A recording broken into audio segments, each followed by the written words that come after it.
नमस्कार दोस्तों, आपका स्वागत है। मैं आपके समक्ष मुन्ना कुमार आप लोगों का स्वागत करता हूं।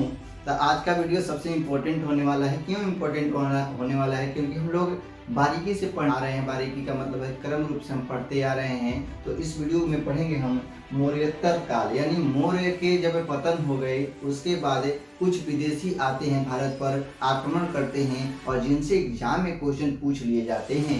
और एग्जाम के साथ साथ आपके जो है बीपीएससी हो, यूपीएससी हो तथा मेंस के दृष्टिकोण से भी महत्वपूर्ण बनता है, क्योंकि यहाँ से क्वेश्चन पूछे जाते हैं। और इंटरव्यू की बात करें तो इंटरव्यू में क्वेश्चन पूछे जाते हैं। तो हम उन टॉपिकों को देखेंगे और साथ साथ जो लोग नए हैं तो वो भी साथ साथ लिखने का प्रयास करेंगे। जो दोस्त लिख रहे हैं, मेरे दोस्त और भाई जो भी लिख रहे हैं, उनको बहुत बहुत धन्यवाद। और आज जो वीडियो देख रहे हैं उनको बहुत दिल से धन्यवाद कि आप मेरा वीडियो देख रहे हैं।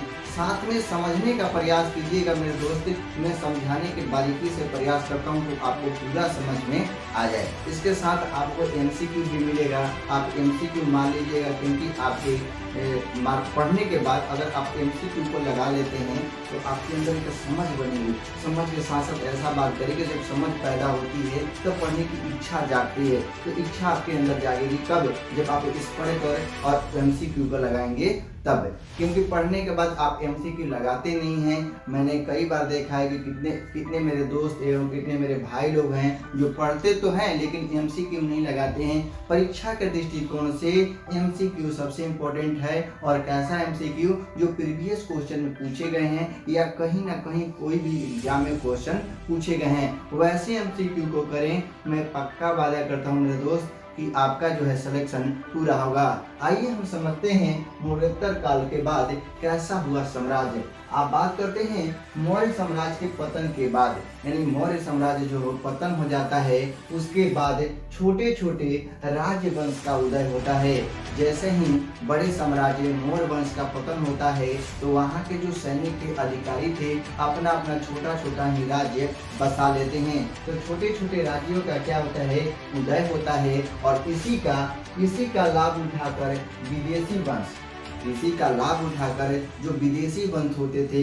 हम लोग बात करें भारत की, अगर आप भारत देखेंगे, भारत का मैप, तो ये आप देखेंगे ये पश्चिमी जो छोटा आने का क्रम था, इधर से ही ये भारत का पूरा आपको मैप की बात करें तो ये भारत का पूरा मैप है। और ये जो पश्चिमी छोटा पश्चिम का भाग, इधर से ही विदेशी जो थे, कुछ यहाँ पे ईरान के लोग थे, ये फिर पाकिस्तान हो, पाकिस्तान भी भारत का ही क्षेत्र था।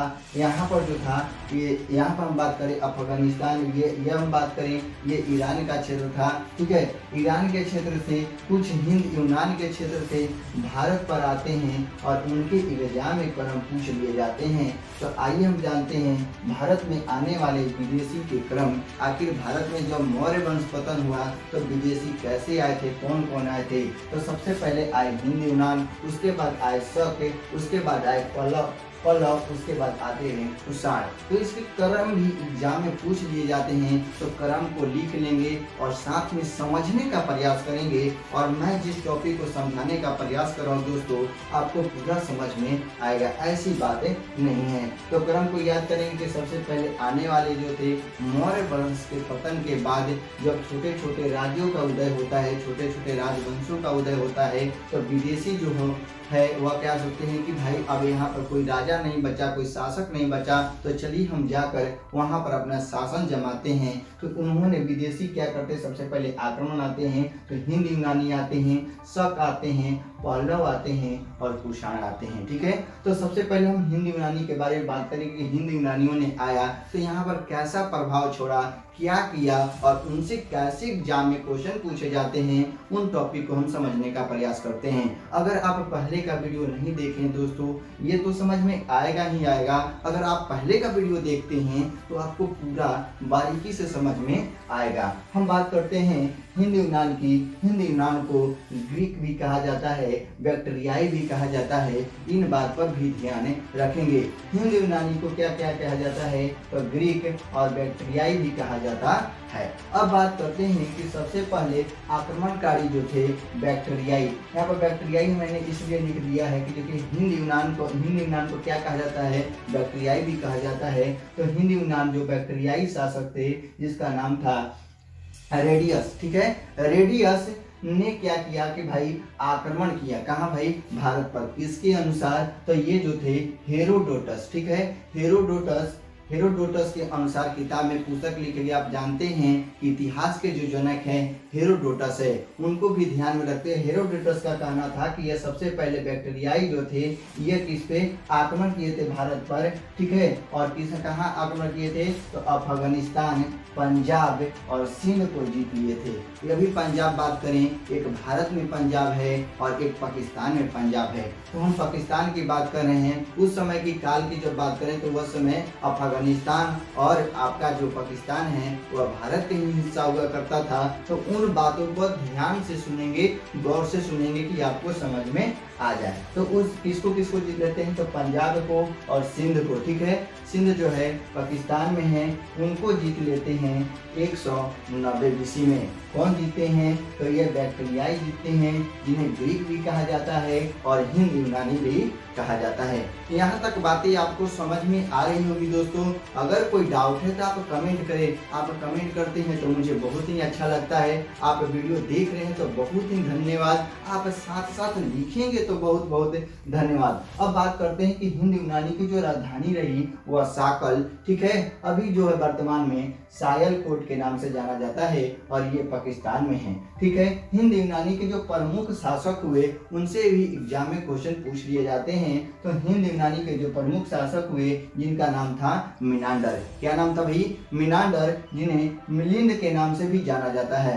इनका शासनकाल 165 से लेकर 145 BC तक रहा, ठीक है। BC में हम घटते जाते हैं और ईस्वी में हम बढ़ते जाते हैं। इन बातों को भी ध्यान रखेंगे। अगर आप नहीं देखे तो पहले का वीडियो देखिए, आपका सारा क्लियर करवा दिया गया है। अब बात करते हैं कि मिनांडर जो था ये हिंद यूनान का प्रमुख शासक था। तो मिनांडर एवं नागसेन की बात करें कि ये नागसेन कौन थे? तो नागसेन जो थे ये बौद्ध धर्म से संबंधित थे, ठीक है। नागसेन, ठीक है, मिनांडर और नागसेन के बीच प्रश्न और उत्तर का संकलन, ठीक है, ये मिलिंद पन्हों में किया गया है। ये क्या बात है मैं आपको समझाने का प्रयास करता हूँ। अभी बात करते हैं कि जो मिनांडर था ये हमने देखा कि हिंद यूनानी का शासक था। यह बड़ा ही शक्तिशाली शासक था। उसे जंगल में नागसेन से भेंट होती है और नागसेन जो थे बौद्ध धर्म से संबंधित थे। और ये जो है मिनांडर जो था नागसेन से क्वेश्चन पूछता जाता है और नागसेन इनका उत्तर देते जाते हैं और उत्तर देते देते यानी ये मिनांडर भी बौद्ध धर्म के अनुयायी बन जाते हैं। लेकिन यह जो प्रश्न पूछता है और ये नागसेन जो है उत्तर देते जाते हैं, उनका संकलन कौन से पुस्तकों में किया गया है? तो मिलिंद पन्हों में किया गया है। इन बात को ध्यान रखेंगे, ठीक है। मिलिंद के प्रश्न जो है इसमें प्रश्नों का उत्तर किया गया है। मिनांडर और नागसेन के जो प्रश्नों का, ठीक है, प्रश्नों का जो उत्तर है, प्रश्नों का प्रश्न और उत्तर वह कौन से पुस्तक में है? तो मिलिंद पन्हों में है। इन बातों को ध्यान में रखेंगे। अब बात करेंगे कि हिंद यूनानी जब आए तो इन पर भारत पर क्या प्रभाव पड़ा। तो देखिए प्रभाव क्या पड़ा कि सबसे पहले सर्वप्रथम यानी प्रथम बार सर्वप्रथम बात करें तो सर्वप्रथम सोने के सिक्के जो जारी करवाए किसने भाई? तो ये हिंद यूनानी ने सोने के सिक्के जारी करवाए। और सोने के सिक्के के साथ साथ हम बात करें कि यही प्रथम ऐसे शासक थे, यूनानी ही ऐसे प्रथम शासक थे जिन्होंने सिक्के पर काल एवं राजा का निश्चित जानकारी मिलता है। आप लोग देखते हैं कि जो सिक्का होता है, सिक्का पर जो ईस्वी लिखा रहता है कि 2000 का है तो 3003 का ईस्वी है, 4000 का मैंने 2004 का ईस्वी है, 1999 का सिक्का है। वह सबसे पहले शुरुआत और लिखने का जो शुरुआत था, जो चित्र बनाने का शुरुआत था, ये कौन करते हैं? हिंद यूनानी करते हैं। कौन करते हैं?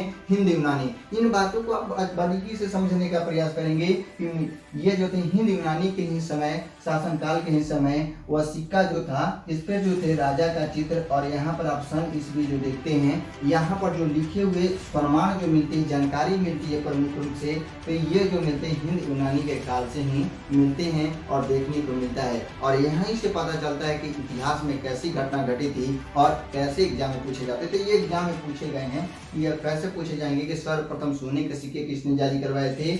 जो राजा के काल, राजा के किस समय थे और उनकी चेहरे लगाए जाते थे, तो ये हिंद यूनानियों ने चलाया था। यहाँ तक बातें आपको समझ में आ गई होगी दोस्तों। आगे बढ़ते हैं, हम बात करेंगे अब कि ये गंधार कला के विषय में, ठीक है। गंधार कला के विषय में जानेंगे कि शक कैसे आए, कुषाण कैसे आए, इन पर भी हम थोड़ा सा चर्चा करेंगे जो एग्जाम के लिए महत्वपूर्ण है। मैं उसी चीज को लिखा हूँ मेरे दोस्तों जो एग्जाम में आते हैं, ठीक है, तो आप ध्यान रखेंगे। अब बात करते हैं कि जो सिक्के चला, उसके बाद हम बात करते हैं गंधार कला, ठीक है। गंधार कला का क्या हुआ, इस समय विकास हुआ। जैसे हेलेनिस्टिक जो आर्ट थे, जो हेलेनिस्टिक आर्ट का योगदान था कि गंधार कला, यानी भारत की कला और यूनान की कला से मिलकर कौन सी कला का निर्माण हुआ, तो गंधार कला की, ठीक है। जबकि मथुरा कला जो बात करें, ये सिर्फ भारत की ही कला थी, ठीक है। यह क्वेश्चन पूछा जाता है कि मथुरा कला किस धर्म से संबंधित था, तो जैन धर्म से संबंधित था। जबकि गंधार कला किस धर्म से संबंधित था, तो यह बौद्ध धर्म से संबंधित था। इन बातों को ध्यान में रखेंगे मेरे दोस्तों। कई बार एग्जाम क्वेश्चन पूछ लिए जाते हैं। तथा यूनान के ही समय जो हिंद यूनान आए थे, उसी के समय समझ में आ रहा है दोस्तों। हम बात करें कि नाटक में जो पर्दा गिराने का और उठाने का जो आरंभ हुआ था, वह किसके समय हुआ था, तो वह हिंद यूनानी के समय हुआ था, जब वह भारत पर आक्रमण किए थे। उन्हीं लोगों का देन था कि नाटक जो चलती थी, नाटक में क्या करते थे, पर्दा गिराया जाता था और उठाया जाता था। तो इनसे भी क्वेश्चन पूछ लिए जाते हैं, तो इन बात को ध्यान में रखेंगे और समझने का प्रयास करेंगे दोस्तों। अगर कोई डाउट लगता है तो आप जरूर कमेंट करें। कमेंट करेंगे तो मुझे भी मजा देगा, आपको भी मजा देगा मेरे दोस्तों। तो देखते हैं, अब बात करते हैं शक की।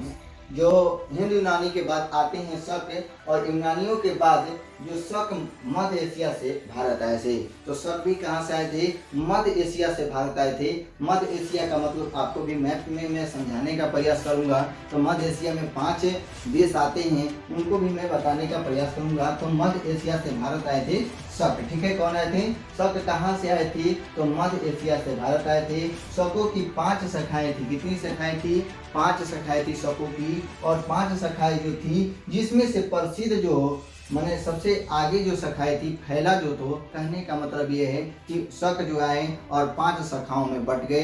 ये कोई इधर चल गया, पूरब चल गया, पश्चिम चल गया, उत्तर चला गया, दक्षिण चला गया, कोई पश्चिम चला गया। उसी में से सबसे जो पश्चिम वाली जो शाखा थी वह सबसे प्रसिद्ध हुई और सबसे शाखा उभर के सामने आती है, ठीक है। तो ये पश्चिम वाली जो शाखा थी प्रमुख हुई, और प्रमुख इनके शासक जो हुए, इनका नाम था रुद्रदामन, ठीक है।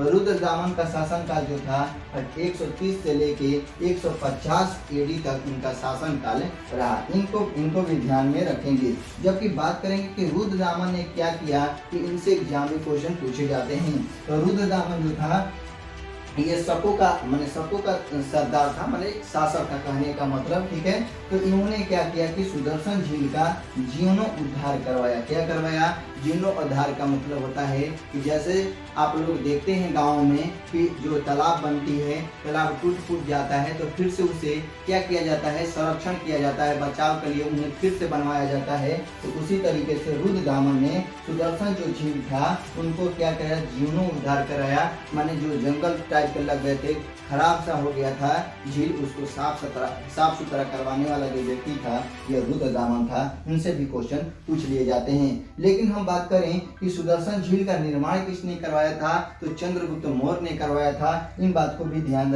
रखेंगे कि चंद्रगुप्त ने क्या किया था कि सुदर्शन झील का क्या करवाया था, निर्माण करवाया था, यानी बनवाया था किसने, तो ये चंद्रगुप्त मौर्य ने बनवाया था। यह बात को ध्यान में रखेंगे। आगे बढ़ते हैं कि लिखा है कि इसमें संस्कृत में पहला अभिलेख जूनागढ़ अभिलेख से जानकारी मिलती है।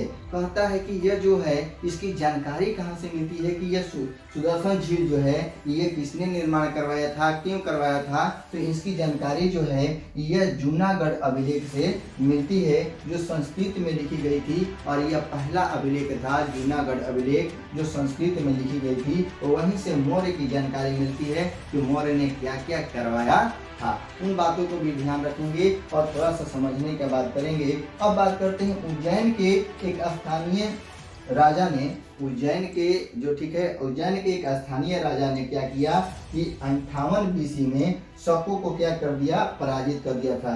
यानी जो शक थे उनको एक स्थानीय राजा वहाँ के उज्जैन के, उन्होंने शकों को क्या कर दिया, पराजित कर दिया। कब? 58 BC में, ठीक है। पराजित करने के बाद विक्रमादित्य की उपाधि धारण की। किसकी? विक्रमादित्य की उपाधि धारण की और उसने विक्रम संवत चलाया।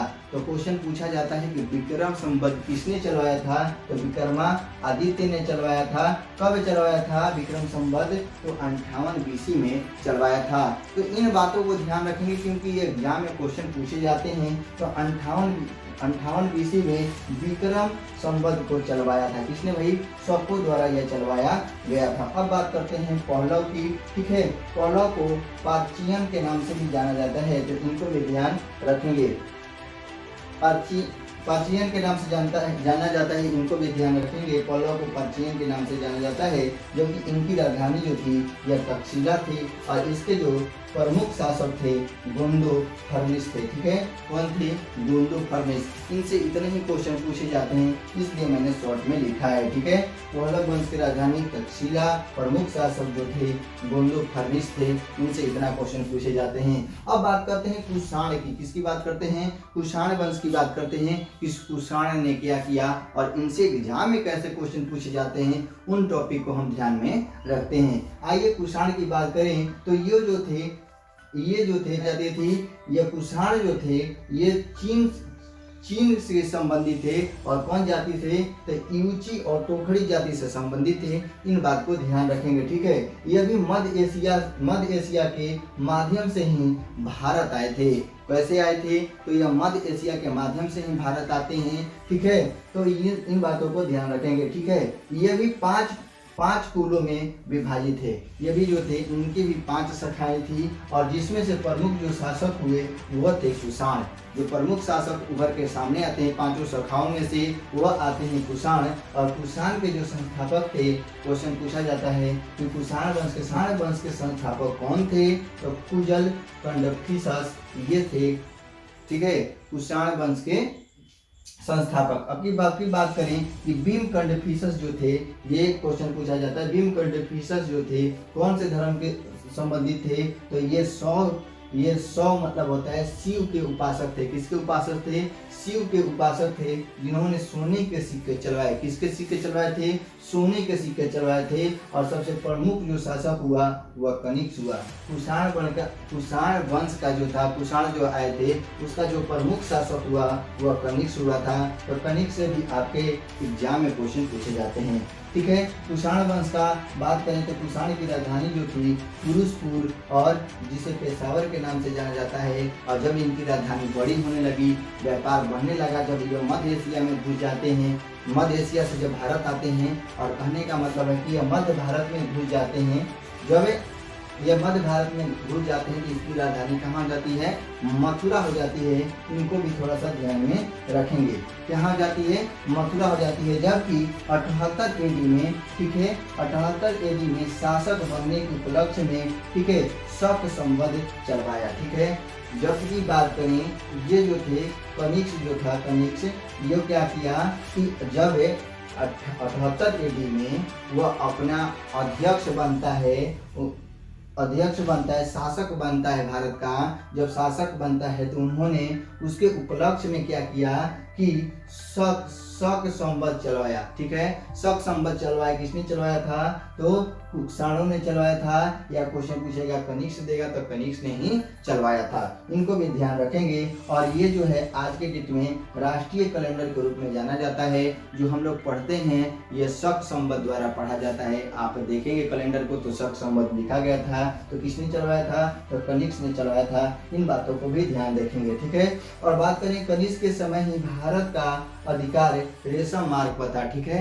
अगर हम बात करें भारत का मैप देखेंगे तो आपको पूरा समझ में आएगा कि यह भारत का जो मैप था, जैसे चीनी जो व्यापार करते थे अफगानिस्तान होकर जाते थे यहाँ से दूसरे जगह, तो यहाँ पर कनिष्क का शासन था। और यह पर रेशम का जो टैक्स होता था उस पर चुंगी लिया करता था यह, ठीक है। अब बात करते हैं, ठीक है, चुंगी लिया करता था और चीन से जो मध्य एशिया जाता था सामान उस समय, ठीक है। इसी से चीन से जो था ये भारत होकर ही मध्य एशिया जाया करते थे, इसलिए यहाँ पर कनिष्क जो था चुंगी लिया करता था, टैक्स लिया करता था। ये भी क्वेश्चन पूछा जाएंगे। कनिष्क के समय ही बौद्ध धर्म के, ठीक है, कनिष्क जो था, कनिष्क बौद्ध धर्म के महायान शाखा से संबंधित था। ये भी जानेंगे कि कनिष्क जो था, कनिष्क की बात करें, कनिष्क की, तो ये जो था ये बौद्ध धर्म के महायान शाखा से क्या था, संबंधित था, यह भी जानेंगे। और इसी के समय चौथी बौद्ध समिति का आयोजन किया गया था, कुंडलवन कश्मीर में किया गया था। किसके समय, कनिष्क के समय, ठीक है। और इसके अध्यक्ष जो थे ये वसुमित्र इनके अध्यक्ष हुआ करते थे। और सर्वाधिक शुद्ध सोने के सिक्के किसने जारी करवाए थे, तो ये करवाया था कनिष्क ने। यानी सर्वाधिक सोने के सिक्के किसने जारी करवाए थे, तो कनिष्क ने जारी करवाए थे। इनको भी ध्यान रखेंगे, ठीक है। और यहाँ पर बात करें गांधार कला के साथ साथ मथुरा कला का भी क्या हुआ, विकास हुआ। किसके समय, कनिष्क के समय, ठीक है। तो ये भी क्वेश्चन पूछ लिए जाते हैं। जबकि बात करें अश्वघोष जो थे ये इन्होंने बुद्ध चरित्र की रचना की थी, इनको भी ध्यान में रखेंगे। जबकि बात करें चरक जो थे भारत से संबंधित थे और इन्हें चरक संहिता भी लिखा था। क्या लिखा था, चरक संहिता। और सुश्रुत जो थे ये शल्य चिकित्सा के जनक भी कहे जाते हैं, ठीक है। सुश्रुत जो थे शल्य चिकित्सा के जनक भी कहे जाते हैं, इनको भी याद रखेंगे। जबकि नागार्जुन की बात करें तो इन्होंने शून्यवाद का जनक कहा जाता है। नागार्जुन को शून्यवाद का जनक कहा जाता है और इनसे भी एग्जाम में क्वेश्चन पूछे जाते हैं। जबकि कनिष्क की बात करें, कनिष्क ने सबसे ज्यादा सिक्के किसके चलवाए थे, तो तांबे के सिक्के चलवाए थे। तो इन बातों को ध्यान रखेंगे दोस्तों। आपको वीडियो कैसा लगा आप कमेंट कर जरूर बताएंगे। नमस्कार।